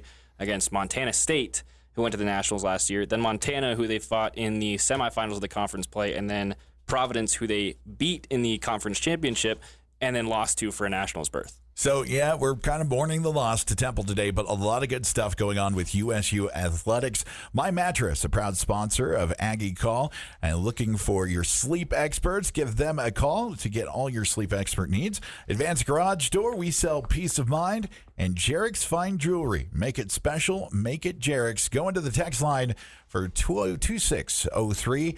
Absolutely pathetic showing after going up by 14. Love the start, but the middle and ending, I put on the coaching and play calls. P.S. Love the women's soccer team and how they're playing. In a game like today, I would like to say that Barnes would have provided a spark with his running game. I mean, kind of absolutely love what the Lady Aggies are doing, by the way. Recognize that, but it really did. The play calling seemed almost like it was in quicksand after the start. Like, we had those penalties that wiped out the drives in the first quarter. There was no scoring. But then, Eric, it seemed like we just had concrete shoes when it came to play calling and moving. Yeah, it was almost like, Utah State was imposing its will offensively and defensively, yet there were no points to show for it. And eventually they did break through and they got some scores, but it still felt like Utah State needed like one more drive, and it would have been, my opinion, would have been able to break the back of Temple and made it really tough. One more scoring opportunity and getting points, and it would have been hard for Temple to maybe come back from. But there's just so many mistakes that Utah State had out there today that opened the door for better and bigger things for Temple. They got rolling. This has been a desperate team that hasn't won since November 4th of last year. Oh, man. So you know how eager they were. And look, they've been playing better every week this season. They're on the doorstep, and Utah State invited them in, and they just kicked the Aggies out. So, but from DJ, just your thought about Utah State's down, what at this point, 17 in the fourth quarter with about, 3 or 4 minutes to go. At that point, is there an opportunity to maybe put Bryson Barnes in to see what he can do for a series, or is it just, hey, we're going with our guy. We don't want to create quarterback controversy because we had enough of that last season? Yep. No, you bring up a good point. There's two things to kind of consider, right? You have your sample size of Bryson, albeit against far better competition. Let's just call a spade, like way better. But to that point, I think the message was, this is our, let's get him reps. This is the guy we believe in. He's shown us. I agree with you wholeheartedly there. Like this would have been an opportune time if they were going to open the door to a quarterback competition to put someone else in. The fact that they didn't, to me, says, hey, this is who we're going to ride with. So, Stockton? Yeah, I also think that part of it is just with how banged up you've gotten already, and you lost 2 players in that first game. Luckily, you got Spencer to come back and start today, but you lost your halfback number 2 in garbage time in the fourth quarter.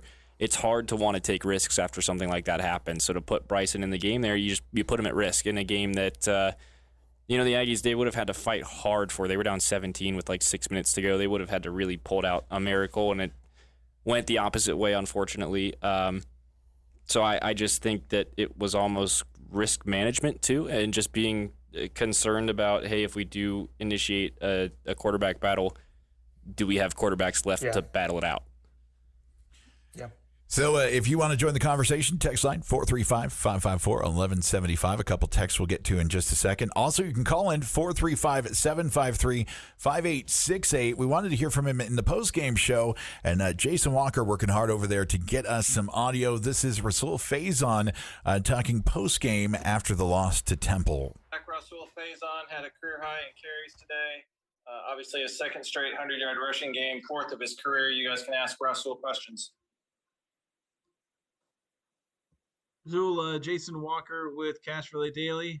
Obviously disappointing result, but obviously a good individual day for you. Can you just tell us what it was like for you, especially considering it was kind of at home for you? Yeah, it was very tough. Obviously, we didn't get the outcome we expected or wanted, but it was a tough day. We had we was up early. We got to figure out a way to play at a high level all game and be able to figure out how to close teams, because it's the second straight week we went up big and we got too high, and we got to stay level and keep playing at a high level for all 60 minutes, and we couldn't finish today. So Mark Green with the Utah Statesman. Kind of along with that, you personally had kind of the same thing, 130 yards in the first half, then the second half kind of tailed off. What did you see? What did you feel that was kind of the difference in the second half? Yeah, I just felt like we came out in the second half flat. We wasn't able to get no momentum going. The O-line was doing a good job all game, though. Hats off to them. They played great. I just couldn't find anything in the second half. The defense started picking up the tempo. They played really well and got the best of us in the second half. Rasul, Alex Behar with the KSL.com. At what point do you think the game flipped momentum? Honestly, second half, they just came out. It didn't really flip momentum until the second half. And when I feel like they came out and they just wanted it more in the second half. We didn't want it as bad, and we weren't playing as hard enough as we needed to. and that's what would happen.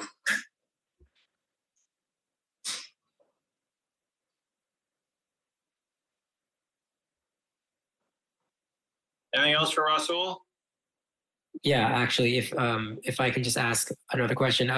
Coach Dreiling said about the team in general that when the moments in the game are not critical, you guys look really, really good, and that when they are critical, you guys don't look good at all. How do you sort of conceptualize that in your minds as a team and kind of fix that? Yeah, we got to do a better job under pressure, and when the moments matter. I mean, they matter all 60 minutes, but in crunch moments, we got to be able to pull together and have faith in one another that everyone's going to do their job and play as hard as we can, and good things will happen because we have the talent, we have people we want it, but we got to just want it more than the other team at the end of the day, and we'll do better. Russell Faison, post-game comments after the loss from the Temple Owls. Eric Franson, you're the guy who just focuses in on the interview, and I love the things that you pull out. What stands out from what Faison said in the postgame? Well, probably one of the biggest things from his comments was that he felt like the Temple defense seemed to change and that they had more energy and more speed in the second half, and he had a hard time producing in the second half. He had a great first half, and he did struggle in the second half. In fact, there was a change at running back. It's the coaches wanted to give Turner a little bit more of an opportunity because they're doing a better job of slowing him down. It's interesting to hear his comments on that. Stockton? Yeah, I like that he is kind of aware of them not performing in the critical situations, and they all kind of seem to be aware of the issues now, where I feel like in previous post games it felt like everyone just kind of shrugged everything off and just kind of dismissed everything, but it sounds like we're getting a little bit of self-awareness today, and that's what I think is tough is against that USC game, you know you're going to get blown out of the water the whole game, and so it's hard to take that seriously, and then against Utah you play a little bit better than you were expected to, so it's hard to really take any lessons out of that, even though you really needed to. But this game is the slap in the face, punch in the jaw. To me, it maybe not as bad on the score sheet, but to me it's on the level of when you got blanked 35-0 by Weber State a couple years ago. It's hey, we got to get it together now. DJ, during your playing career, any loss sit with you, like maybe the guys are going through with Temple right now? What, in your mindset, how did you come back after the next game? Or is this something that the players just move on pretty quick from and we as fans just linger over because we're fanatics? Yeah, no, not all losses are created equal. I think there are some where you're just left kind of like dumbfounded, right? And I took from... that's actually kind of what I got from Faison was I don't think he has a lot of answers other than kind of like those blanket statements that you go through in media training when you're a player, where it's like, kind of just say, give you this answer and away we go, right? So, no, there's plenty of losses. I remember in I think my redshirt year, we had just beaten Boise State, and then we go down to San Diego State and we put up like 4 points and allowed 250 yards rushing. So it's one of those ones where you just kind of sit there and you're just like, man, what happened? And there's a lot of questions going through your head on that ride home. You get home, you watch the film, and then you put it to bed, and you're only as good as your next game, right? You're not as good as your last. That's more of like a media fan thing. As a player, you're as good as what you put out, what you're going to go do the next day. So that's the attitude they have to have. But, to what you said, JD, like, there is plenty of soul searching going on. We don't need to speculate that as fans. It matters, though, from a player perspective, what they do with that. They can either soul search and accept, well, we just don't have it, or I don't have it, or we're not that good, or they can dig deeper and try to find something to build off of. So. Eric? Yeah, I was just going to say, this is a team that still produced what was it? 480 yards on offense. Now, this is a team that still moved the ball on offense. A team that had a running back go for 140 yards, a wide receiver, or nearly 150, a wide receiver that went for 112. And so this is a team and another wide receiver who almost hit 100. So this is an offense that can do some things, but there's just a little, like we keep hearing this from Coach Dreiling, and he is right. There are just some little things that keep bothering this Utah State team from executing at its top point that it can. And this is also a team that last year, in the last few years under Coach Blake Anderson, was plagued with slow starts, but eventually they made their adjustments and made the game interesting in the fourth quarter. This year we're seeing this opposite, the last two games especially. They're up 14-3 on Utah. They're up 14-0 on Temple. And they end up losing the games, both of them, by pretty healthy margins. And you're giving up now in their last three games nearly 44 points a game. So defensively, there's a lot of soul searching that needs to go on here. And offensively, how do they capitalize on their good early starts? The thing that's crazy to me, too, is I'm looking at the box score here. 21 points in the second quarter, 8 points in the fourth quarter. That's it. No points in the first or third. You gave up 10, possibly 14 points for free in the first quarter. You were on the 1 yard line, and you finally give the ball to Rasul Faison on 4th and goal. No. You should have given it to him on 1st, 2nd, and 3rd and goal. Three passes. Yes, no, and one of the passes is short of the goal line. You can't throw that pass in that situation. It's really frustrating. And so when you think about that, if you do come away with those 14 points in the first 8 minutes, that field goal, it was a record breaker, and we got to give all the credit in the world to Maddox Trujillo, who broke his own record by 10 yards for a non-NFL field goal today. But goodness gracious, if you get those first two scores, that means nothing in the scheme of the game. That momentum that they gained at halftime, it would have been nothing because it would have been a 2.5 possession game instead of a half possession game. Yeah.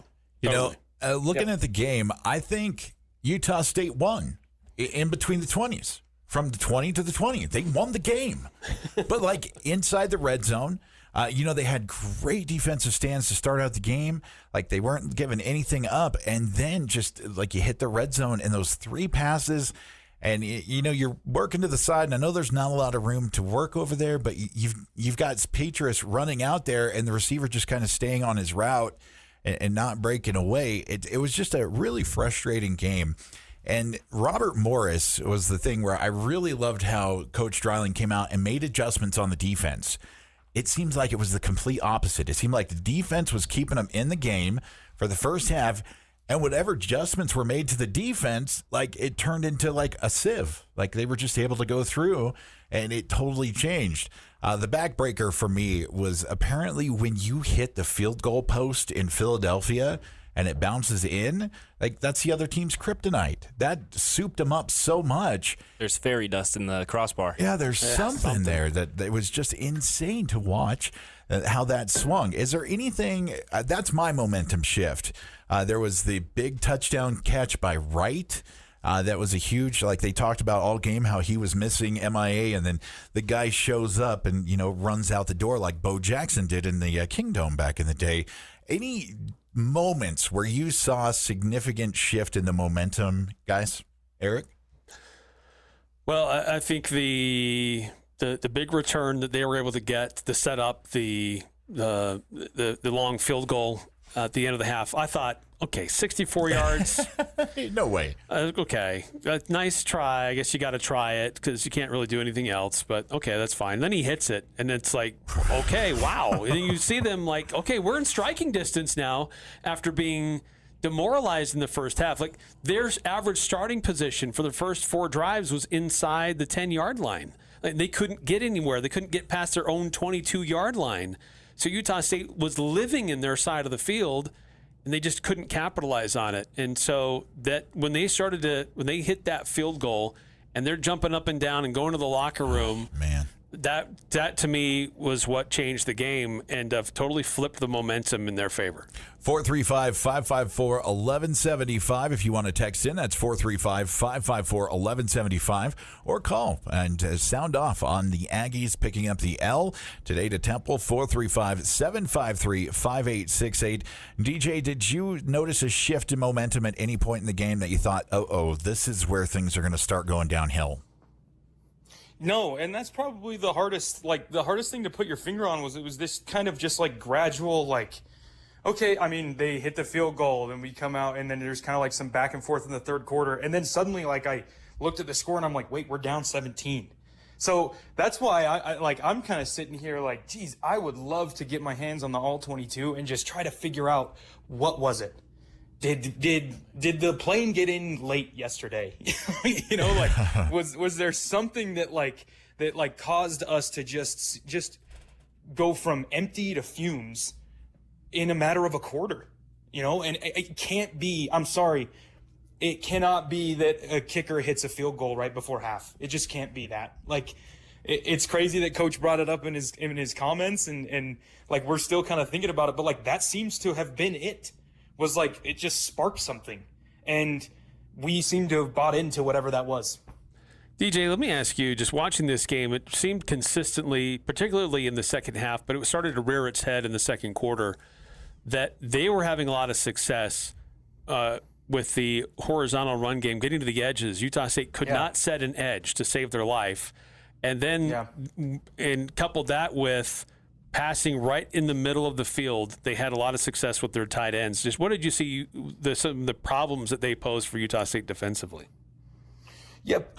So we don't play a traditional, like our ends are kind of head up to maybe a shade outside. And a lot of our outside force, at least from the last two games that I've watched, has come from the second level. So that does get hard if you show certain things. So like the big long run, I think that they called him out, but he was, it looked like he was in. It was kind of to seal the game. Is a perfect example. The interior five show inside run, but in the backfield action, it was outside. So our force player has to honor the inside run, and then he's late getting outside, right? So there's plenty of kind of areas to think about, like, all right, you know, like, where can we improve? What can we do? All this different types of stuff. But bottom line, I think there's schematic things that we are able, or where we run our defense, that Temple figured out. I don't know that we did a good job of adjusting. Just break it in to mention, because it's one of the marquee matchups we talked about earlier. 11 USC at 18 Michigan, 24-20, 4th and goal at the USC 1 for Michigan with 41 seconds left. So a big boy battle there brewing in Ann Arbor. Also, if you want to join the text line, 435-554-1175. That's 435-554-1175.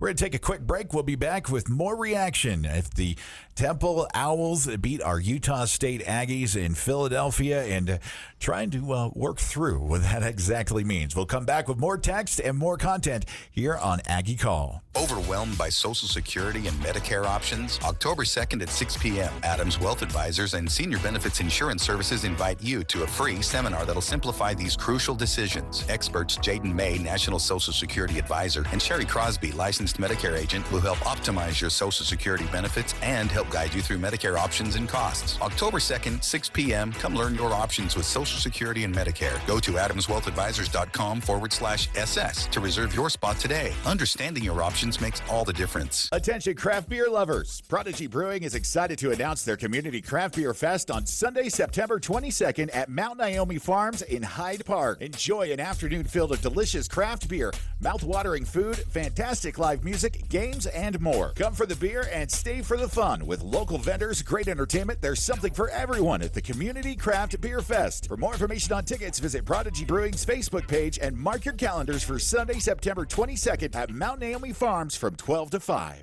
S.C. Needham Jewelers is where Utah gets engaged. Couples throughout the state buy their rings from S.C. Needham Jewelers because of our low prices, extensive ring selection, and extraordinary benefits and services with financing available. Go to scneedham.com to learn more. We have many unique and beautiful engagement rings starting at $500. You'll find affordable engagement rings with our integrity price guarantee. This is why we are where Utah gets engaged. Open Monday through Saturday, 10 to 7. S.C. Needham Jewelers, middle of the block at the sign of the clock. Utah State Sports is brought to you by S.C. Needham Jewelers, middle of the block at the sign of the clock on News Talk KVNU, covering Utah State sports like no one else.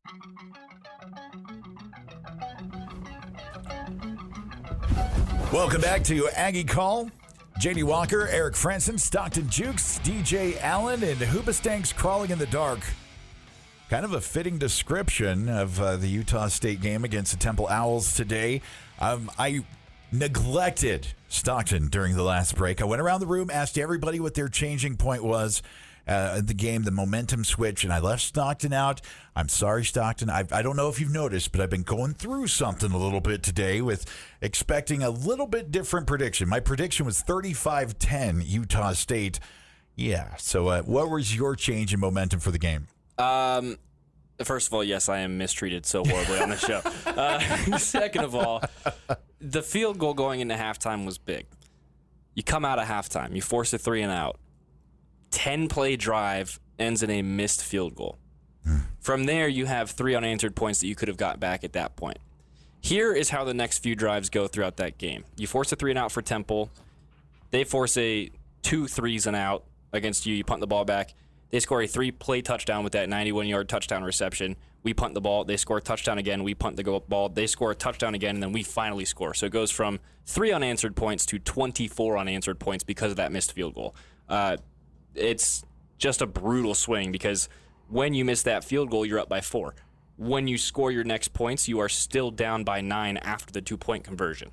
That, to me, got in their heads because that's unfortunately becoming a theme for Nimrod this year. And it's something that we really didn't expect to see at all from him. It felt automatic last year. And so that's just, again, we talked about it a little bit last week, but I feel like there's something there that we're not being told, or there's something there that we don't know, because I don't understand where that miss comes from. It was a 29-yard chip shot. Aggie call, taking your feedback, a little group therapy after the Aggies dropped the 1 to Temple in Philadelphia. 435-554-1175 if you want to join us on the text line. Want to call in? 435-753-5868. Go into the text line right now, and helping us with that therapy to feel a little bit better, 4151. If you want to talk about something positive, let's talk about the recruiting our basketball coach is doing. Danny, who? I appreciate the positive reinforcement to help with group therapy here on Aggie Call. Jared Calhoun stealing recruits away from Danny Sprinkle and from Ryan Odom. A couple of guys that have committed to Utah State were being heavily recruited by Utah State former head coaches, but choosing Logan instead of those other destinations. We talked to Brian Phillips this morning about recruiting for football and basketball, and also he sent me a message during the game and said there's more good news coming for the men's basketball team here in the near future. If you'd like to join the conversation, 435-554-1175. That's the Aggie Call text line, 435-554-1175. Next up, 9903. Hard not to notice Coach Anderson's lingering impact on this team this year. Had to remind myself that he wasn't fired until July, mismanaged the quarterback room, untimely penalties, etc. Going to take a big change for the team to get where they want to go. We need DJ holding those field goals for Nimrod. So, DJ, it looks like somebody's going to be calling you pretty soon to see about any remaining eligibility to be a holder for Utah State. But, Eric, kind of some interesting thoughts there about the lingering impact of this summer. And there was a caller earlier in the show that kind of pointed to that too. I really don't know what that has to do with how this team played today. The coach Anderson and others on his staff recruited and put this team together that we have today, and that was just by and large the same team that they had in the spring. There were some players who transferred in the spring. We had one or two players leave after Coach Anderson left, but by and large, this is the team that Coach Anderson put together. So. I don't know what his firing has to do with how they performed today. There was, off the field controversy and distractions galore, because there was also the passing of a student athlete. Though there are a large number of these players who never really got to meet him, but still there was a lot of distractions and things off the field. But once they were reported for fall camp, all that was behind them. And so Nate Dreiling is the guy. He filled out the rest of his coaching staff, and they're trying to move forward. So I don't really know how much I can try to blame actions by an athletic director or a university president or a coach that got let go on how the team performed today. I don't see how they're related. DJ, I think something you said last week kind of resonated with me, that all that outside noise really doesn't impact you guys as players when you're on there on the field practicing, going through everything. It's something more that lingers with us fans, right? Yeah, totally. And even to Eric's point, right? Like it's all talking points for people to, think about and think about the future of the program, right? Those guys are concerned about winning every day, right? Going out and practicing and going and winning one game at a time. To your point, Eric, though, I would say I think the trickle down effect is that now we have kind of inexperienced, there's like, who are they going to look to? Like is the coaching staff going to look to? That might be the only effect that I could say that has to do with today. Because we've pointed out multiple times, right? Like there's a little bit of clock mismanagement or strategy, things that maybe more experience can bring. Yeah, and that's a fair point. I mean, this team struggled with discipline under Blake Anderson. I don't know that things have really, really changed since he left, but you're right. I mean, who is the veteran coach in there in tight situations to look to, or to override maybe a younger, less experienced coach who may have a decision to make? So, yeah, that's a fair point. That here's a guy who had been through a lot of different situations as a head coach, and maybe could have seen things a little bit differently. But this team had opportunities to get points today, early in the game, and really, really put some separation between themselves and Temple and make it hard for them to come back from. And they left too many opportunities on the board. You can join the conversation right now as we're kind of processing in a group therapy session together here on Aggie Call. Text in 435-554-1175. That's 435-554-1175. Or you can call in 435-753-5868. Going to the text line 1628 Stockton. I'm going to ask you this one first. I wonder if USU's first quarter defense would have looked as good if Temple's first three drives didn't start on the 1, and 6 yard line. It could have and maybe should have been a lot worse if it weren't for the first quarter field position for both sides. And before I send it over to you, Colby Bowman, what an amazing job to pin Temple down in on those first couple of drives, just going down there and making sure he has it. Do you think it would have been worse if the field advantage wasn't so slanted towards the Aggies in the first quarter? Yes and no. I do want to make just one comment about that last text before we move on from that. The mismanaged quarterback room part of that text. Maybe that was a theme under Anderson for the past couple of years, and people have debated a lot whether he managed his quarterback room effectively, and obviously Utah State lost a couple, could have been pretty good quarterbacks during that tenure.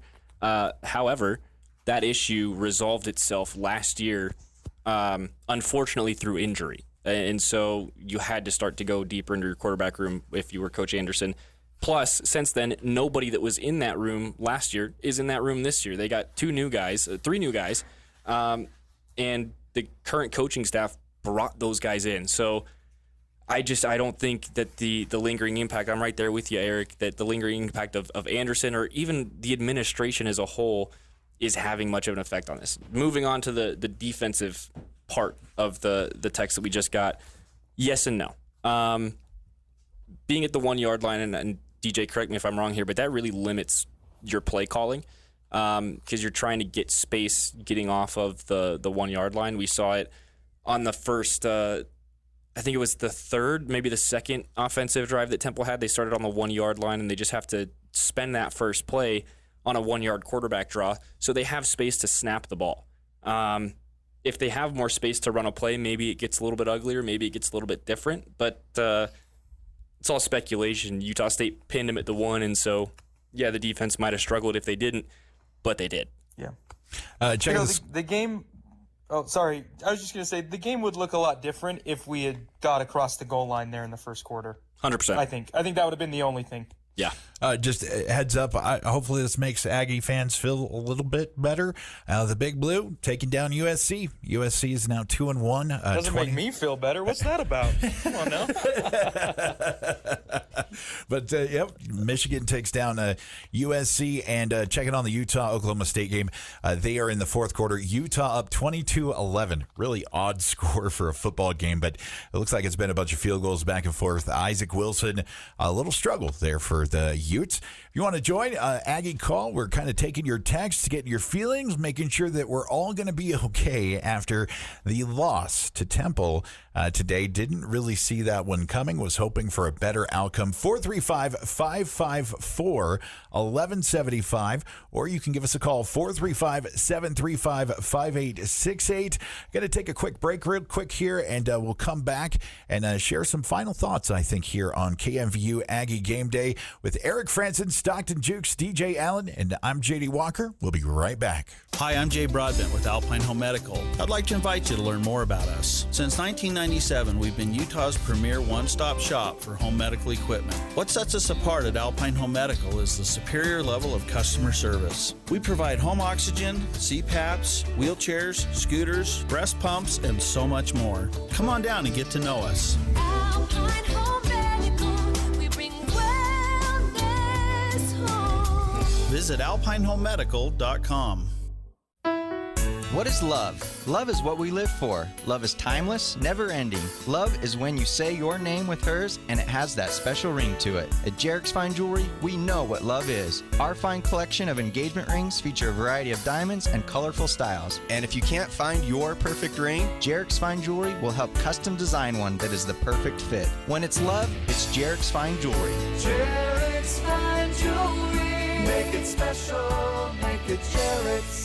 Are you looking for compassionate and reliable care for yourself or a loved one? Look no further than Agis Home Health and Hospice. I'm Tom Sherlock, a licensed social worker, part of the dedicated team of professionals committed to meeting the needs of our community. Voted best in Northern Utah 2 years in a row, we pride ourselves on delivering exceptional service that you can depend on. We're here to ensure comfort and dignity every step of the way. When it comes to your health, choose the agency that Northern Utah trusts the most. Choose Agis. Visit myagis.com or call today 435-723-9000. More analysis about today's game and your chance to talk about it. Call 753-KVNU. KVNU Game Day is back.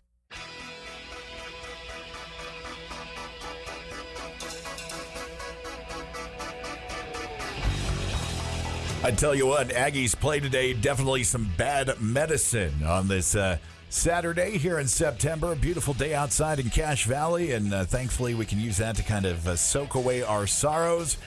Talking about the Aggies dropping the game to Temple. One of those that we thought should probably go the Aggies' way. I'm going to get some final thoughts and go around the room. Guys, what I want to talk about right now is, what do you think the outcome for the rest of the season is for the Aggies? First, we're going to go do a quick Mountain West scoreboard check with Stockton. Yeah, we also want to thank a couple more of our sponsors today for KVNU's coverage of Aggie football. Alpine Home Medical is Utah's premier one-stop shop, home medical equipment company and service provider. 435-774-4500 and Golden Spike Electric. Don't let Mother Nature spoil your night. Get a Generac backup generator installed today, 435-257-3016. Yeah, I'll tell you what, I don't really want to remember the 21st night of September. For some other Mountain West teams, though, it looks pretty good. Colorado State up 24-10 on UTEP as they approach the end of the third quarter. Wyoming up 3-0 on North Texas, and they just got the kickoff away, 8:35 left in the first quarter. Final from Nevada Eastern Washington, 49-16 in Reno for the Wolfpack. And then we've still got three more games coming up. Fresno State at New Mexico, 6:30 on True TV. Portland State at Boise State, 7:45 on Fox Sports 1. And then Northern Iowa at Hawaii, 9:59 local time, probably on the Mountain West Network. From 3084, we'll squeeze in one more here. When will Utah State finally catch a break and get a solid head coach that wants to stay in Logan? Tough loss today. Hopefully they can turn it around. Eric, thoughts? Well, the Blake Anderson wanted to stay in Logan. He wasn't looking to leave, but he got fired. So just a point of clarification there. But, yes, it was a tough loss today. Hopefully they can turn it around. They've got 2 weeks for a lot of soul-searching. I don't know that we're going to see it in a victory in 2 weeks. It'll be tough to do. But now that Utah State lost to Temple, they've got to figure out, where else are the Aggies going to find some victories on this schedule. Maybe New Mexico. That's the only one I can think of right now. After they played, the way they played against Utah, I was thinking, okay, this team is doing some things offensively. They're doing some things defensively. It's looking pretty positive for this team. But the way this team played in the second half today has me very highly discouraged. From 1189 coming in on the text line, 435-554-1175. That's 554-1175. If you want to join the conversation, this is big-time football, and I feel bad for the position Coach has been put in. He's obviously too inexperienced for the stage. I had higher hopes for Coach Cefalo. Borderline disaster as an OC. I can kind of agree with we go too horizontal. We don't go vertical.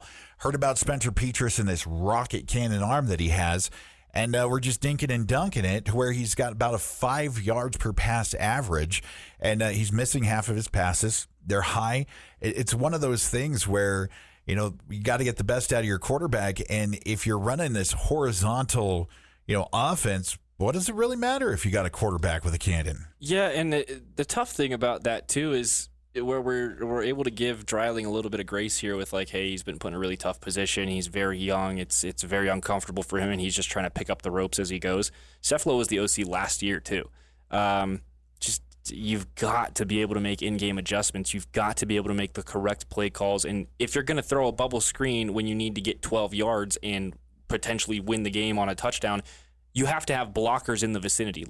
I struggle to understand a lot of the offensive scheme today, and DJ and I have been saying all show, it really came at a detriment to Spencer Petras, and it made him look a little bit worse than maybe he could have today.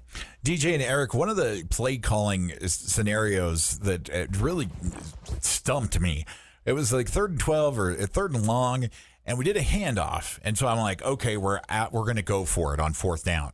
And so then we line up to punt, which was kind of odd because just the situation. Then we get one of those nice procedure penalties on a fake punt. I mean, it was kind of telegraphed a little bit. That was a great play call. It just wasn't executed with the little early start by some of the blockers and the gunners on the left side. I thought it was a great play call. I liked the idea. Roll the dice. Show some faith in your guys. Would have worked and got big chunk yards, if not the end zone. And the outcome today could be very different if that's executed properly. But it was just one in a series of missed opportunities today. The game didn't hinge on that, but there were multiple situations where Utah State just shot themselves in the foot. So I'm going to ask for the probability of this one, or true or false. It's basically easy. From 5634, who just hit the text line, 435-554-1175 if you want to join the conversation. It's 554-1175. This team is a disaster. I see them going 1-11, too many unforced penalties. How do you guys feel about 1-11 right now? We'll start with Eric. Well, I don't know. I don't think that's going to be the case. I think this team does have talent and ability to win some games. But today certainly has us frustrated about adjusting what my preseason win-loss total was looking like for the Aggies. DJ? Yep, I'm kind of with Eric. I think a lot of factors kind of going into today in terms of travel and being far away from home. We have the Maverick Stadium behind us. We put a better product out on home. Other teams will have to come here. 1-11 would be far-fetched for me. I think there's more hope. At least I have more hope than that. Stockton? Yeah, 1-11 is a little bit of a stretch for me. I think you pick up at least 2 games going through the rest of the season. I think New Mexico at home in 4 weeks is a gettable game. Utah State, to me, they've looked so much better at home than they have on the road this year. It's been a big thing, so I think, travel's probably factoring in a little bit. The other part of it too is as much as I don't think they're going to go 1-11, I think that's ridiculous to not win a game for the rest of the year. If they get a bowl berth this year, I'm throwing a party. I swear. I don't see 6 wins. I don't see you maybe getting over 4 this season. Well, after Utah, I felt like maybe I need to adjust it up. I think because before the season, I thought 6-6. And I think that's absolutely achievable. Then after the Utah game, I'm like, you know what? I think they can, because the rest of the Mountain West really isn't looking that great outside of, a few teams. So I thought, well, maybe I'm going to adjust this up. I think the Aggies can get 7 games. But after today, I got to adjust it back down, and maybe not just 1, but maybe even 2 or 3. I need to time travel back to my preseason prediction and slap myself around a little bit. I was thinking possibly 8 wins. Is really optimistic on the season. Of course, I believe in Santa Claus, and Stockton doesn't.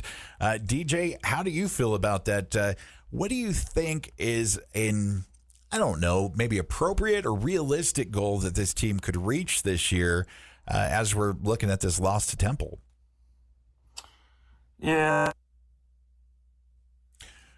All right. I think we got some problems there with DJ real quick. We're going to check in with him. But Stockton, let's talk about my preseason was 8 wins. Where are you at right now with the win total for the Aggies? I'm looking through the schedule right now, and I think I'm going to sit firmly on 4. I think I'll walk through every game, actually. I think at Boise State, big loss. Versus UNLV, tight loss. I think that'll be a good game, but I don't think they can beat UNLV this year. New Mexico, the following week, I think that's a win for Utah State. I think they can beat New Mexico at home in an afternoon game. At Wyoming, that's the biggest question mark for me right now. Both teams that are struggling to this point in the season, and a somewhat of a rivalry there. There's the rifle, so that adds a factor to it. Maybe something going on there. Washington State in Pullman, I have low hopes for that game.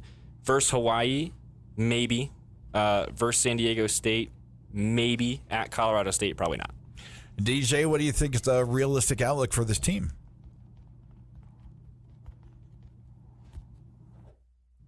All right, I think you guys got me now. Oh, yeah, there you are. Yep. There you are. Can you hear me? Yeah. Hello? Yeah. DJ, can you hear me? Oh, man. There. You got me now? Yeah. Okay. Perfect. Yeah, no. Yep, gotcha. Sorry. Realistic outlook. I mean, I don't have my schedule pulled up. I think when I went to pull up the schedule on my phone, because I'm calling in, was when we had trouble. So I will, I don't know. You know what? I would rather, instead of throw a prediction out, I would rather see an improvement week to week and then let the season be what it is. I think at this point, we can fight and scratch and claw for a bowl game. I think it's pretty well known that we won't be competing for that top spot at the Mountain West. But if we can see improvements week over week, games will start to fall, ball will start to bounce in your favor. Maybe we get to, that close to that bowl game range where it comes down to the last couple of weeks of whether we're going to make one or not. Eric? Big sigh. Yeah. DJ makes a great point. Look, it was clear at the USC game that the play calling was very different offensively. The attitude was, let's just get out of the game, not hurt. They didn't really attack very much. And then against Utah, it was like, okay, this is what Aggie football looks like. And there was signs of improvement, signs of competitiveness. I mean, it's a one-score game going into the fourth quarter against the top 15 team in the country. Today, they've taken a step back, a big step back. And so how do they respond? That's the big question for me, and that's what I want to see against Boise State. And that doesn't necessarily mean they have to win. If they win, yeah, great, we'll throw a party. But I want to see them be competitive. I want to at least come away from that game feeling like, okay, this team has figured a few things out. They were just overmatched against a superior team, but I want to see that they're giving themselves opportunities and not shooting themselves in the foot all the time. I would like to see that. I would like to see more a Utah outcome. Realistically, my percentage for a win against Boise State is probably under 5% right now after this showing. If you would have asked me after the Utah game, it probably would have been higher because I felt like we were executing, we were moving, we were doing things against a superior opponent, and then we play not really a superior opponent, the actual opposite of the scale. And if you look at the rankings, we're supposed to be statistically better than Temple, and I really think we played to their level or maybe even below their level. Well, Temple was allegedly the worst statistical team in the FBS going into this week.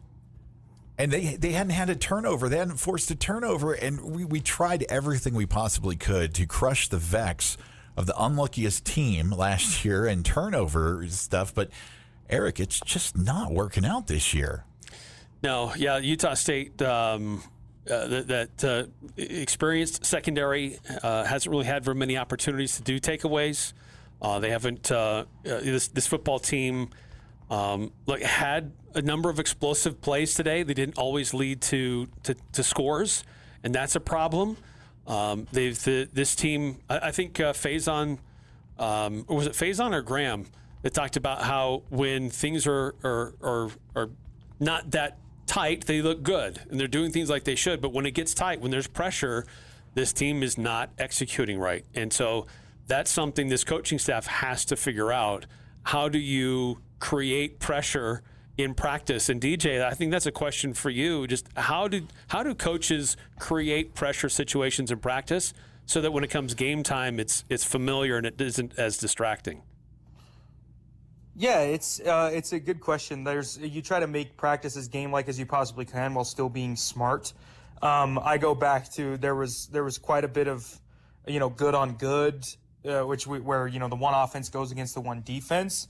When I was playing on those teams where we started to slide a little bit, it's hard because you can't do everything like a game because your injury risk massively increases.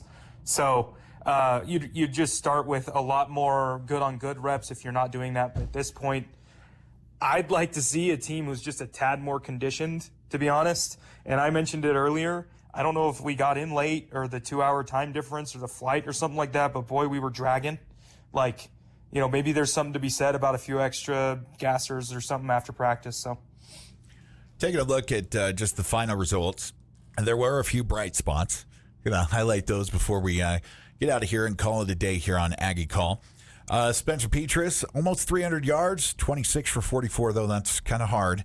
But the highlights, Razul Faison getting that home cooking, 148 yards on 27 carries, 5.5 per carry.